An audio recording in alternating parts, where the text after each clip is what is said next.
As jy die mense sien saam met wie jy op skool was, Ja. en veral op laerskool en Ja. hoërskool, dit is asof die gesprek gaan net aan. Ja.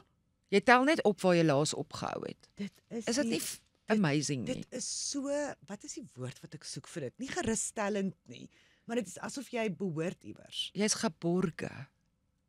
Dit is 'n vreeslike moot. Dion het ons altyd gesê ek praat hoërgraad Afrikaans oor ons woorde soos dit gebruik.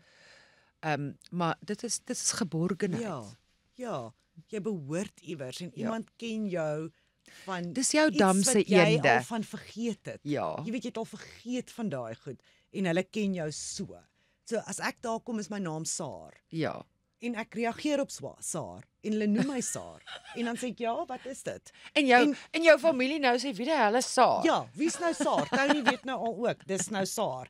En dit is nie vir as hulle sê Gerda, gaan ek miskien nie reageer nie. Ja. Want ek ken nie dit so nie.